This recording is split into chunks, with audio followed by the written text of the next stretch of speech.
Hello, I created 9 budget decks, one for each class from the new expansion, so there will be new cards to test out. Every single deck includes new cards, and from time to time you can see a completely new archetype. The cost of each deck is something around 2k, but it might be up to 3. If I included any kind of epic card, it's just because it's super useful in other archetypes or it's essential for this specific deck. And if you are not interested in the whole video, you can just skip to a specific class that's interesting for you, and you will have a timeline in the description. And first we've got an elemental mage, which got even stronger with the addition of a new cards. Right now we have a board clear, we have a specific innervate, but just for elementals to cheat something out 2 turns earlier. Like this little cutie. It's super important to always have one elemental like Firefly or the 1/2 elemental that you can get out from the battle cry, because then you can trigger the synergy. If you played elemental last turn, you should never run out of cards, or at least it will be a little bit hard, because we've got things like Spellstone, plus also few other card draws, like for example Bonfire and Servant of Kalimos. And because all those things are generated by different cards, we can also find a synergy with Flailing Manipulator, because then those cards will be discounted.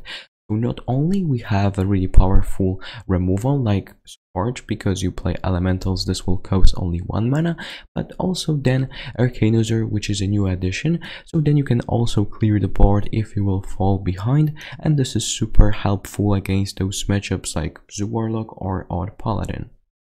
And next we've got a Beast Druid with an interesting way to deal with early threats, because he can remove most of those minions with his face, but as a benefit we can draw cards with Spirit of the Raptor. The idea behind this deck is to draw a beast with, for example, predatory instincts. Then this beast will be way bigger and harder to kill. Plus also we can cheat out one of them with Stampeding Roar. It works perfectly with things like, for example, Charge the Violator, because we'll have Rush and Charge, so we can also go face if we want to. Plus also Balcry won't trigger, and of course if any of those beasts will have doubled the amount of health points, it will be even better. Ironhide can overkill something to give you a 5/5 front, which is another great synergy. Plus also Witchwood Grizzly, it's great against aggressive decks, so we can play this just like that. But what if for 6 mana you can get always 3/12 or maybe 3/24? Sounds good. Plus also you can resurrect one of those beasts with the Witching Hour. So basically this is a super cheap way to cheat out one of those big beasts, and also on top of this benefit. And the Smart Hunter, oh sorry, mistake, a Beast Hunter, but still we have 8 1-drops, so usually I will have a beast on turn 1, which is super important, because then as a follow-up we'll have Crackling Razormaw.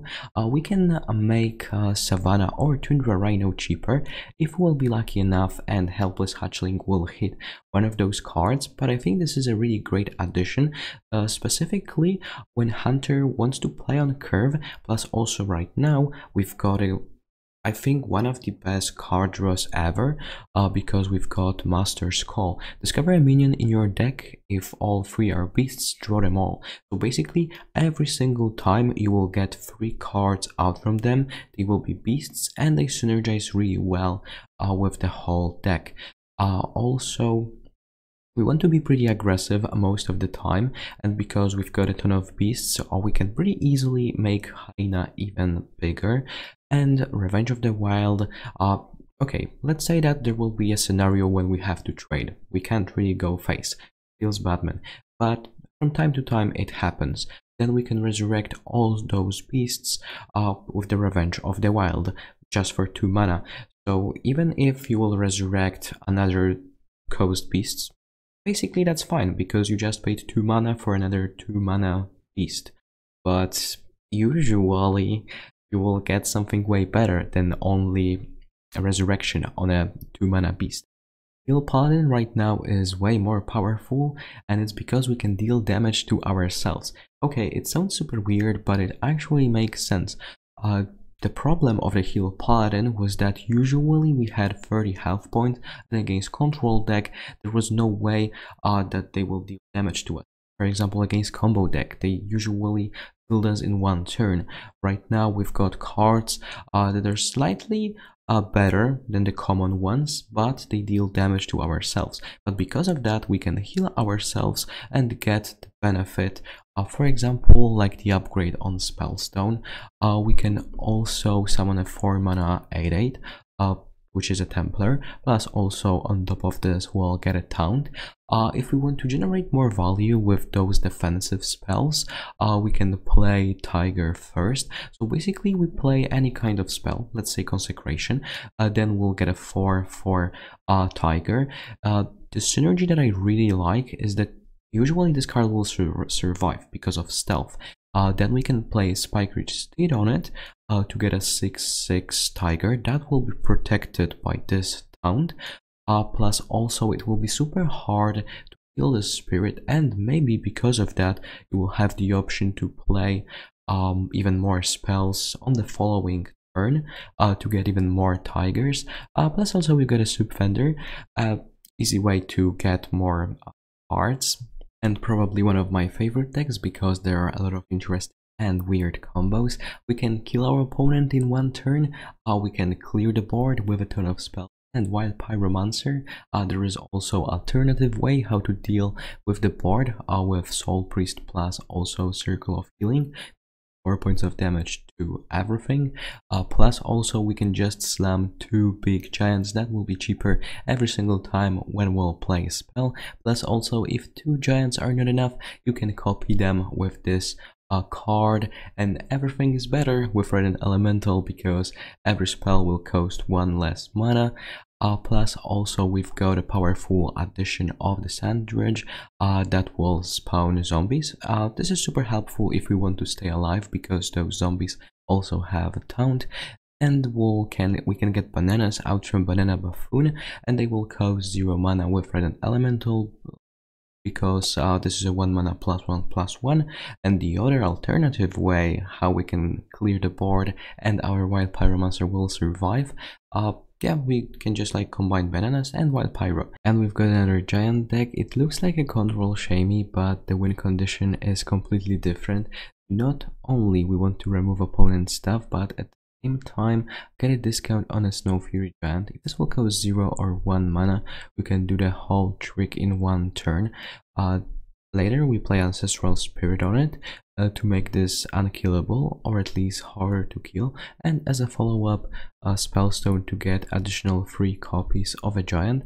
And then basically you've got 4 giants with the Ancestral Spirit, and your opponent can try to get rid of this, but I think it will be impossible.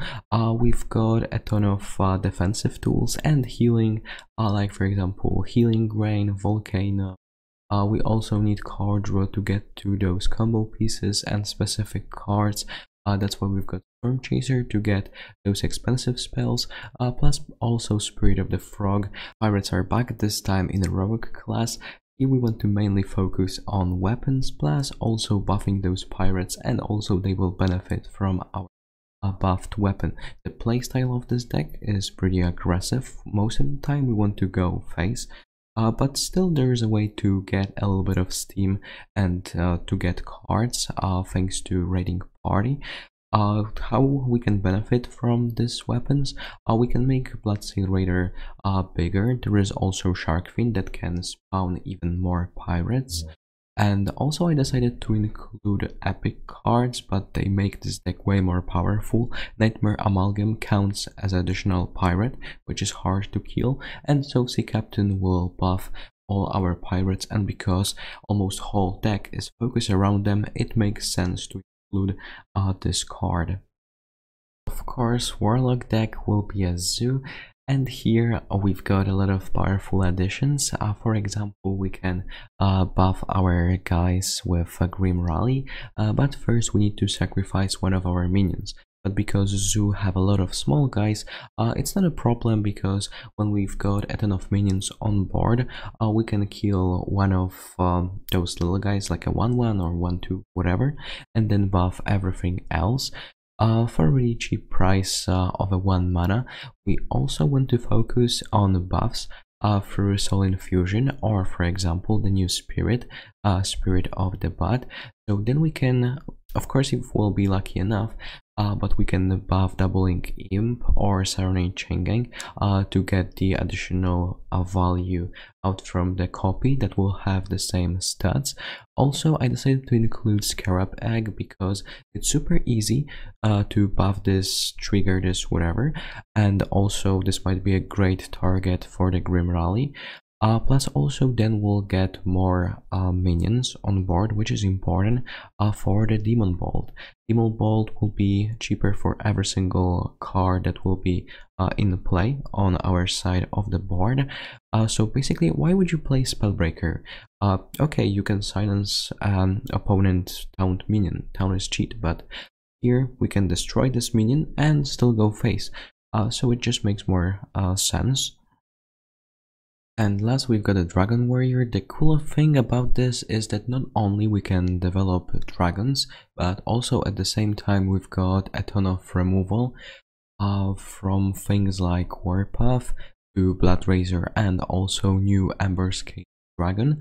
Those things are super helpful against, for example, Odd Paladin or Zoo Warlock, but also if your opponent will develop anything huge, you can just execute this or deal a little bit of damage with Devastate. You can get more dragons with the Dragon Roar, and most of the time those dragons will be pretty powerful because they have a good stat line, they have a powerful effect that you really want.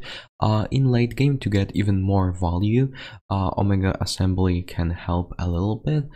Plus also, I really like the new Dragon Crowd Roaster because usually it will just destroy one minion, and on top of this you also get a body. Thank you very much for watching. If you enjoyed this video and you want to see more budget decks in action or also off meta decks for the new expansion, you should leave a like and see you.